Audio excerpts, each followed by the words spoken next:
మీరు IT job కొడితే life settle అని అనుకుంటున్నారు. ఆగండి. Infosys company me health and personal లైఫ్‌ని మిమ్మల్ని కార్పొరేట్ స్లేవ్‌గా మారుస్తుంది. నిజం తెలియకుండా రెజ్యూమ్ పెట్టకండి. 1981లో నారాయణమూర్తి తన భార్య సుధామూర్తి దగ్గర కేవలం ₹10,000 అప్పు తీసుకొని 6 ఫ్రెండ్స్‌తో కలిసి ఇది స్టార్ట్ చేశారు. పూణేలోని ఒక చిన్న అపార్ట్మెంట్ నుండి స్టార్ట్ అయిన ఈ కంపెనీ ఈరోజు $80 బిలియన్ గ్లోబల్ ఎంపైర్‌గా మారింది.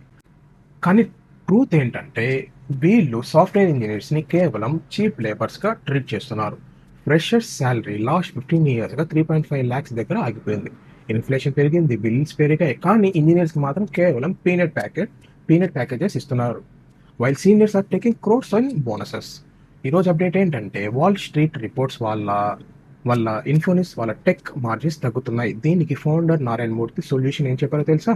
ఇంజనీర్స్ వారానికి 70 గంటలు పని చేయాలని కొత్త రూల్ పుష్ చేస్తున్నారు. Work life balance zero.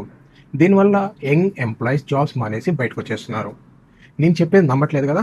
వాళ్ళ అఫీషియల్ ఫైనాన్షియల్ రిపోర్ట్స్ చూడండి. ప్రపంచంలో top IT companies automatic AI ఇంటిగ్రేషన్కి వెళ్తుంటే ఇన్ఫోసిస్ మాత్రం ఇంకా మనుషులు బిలేబుల్ హవర్స్తోనే ఎర్నింగ్ చేస్తుంది.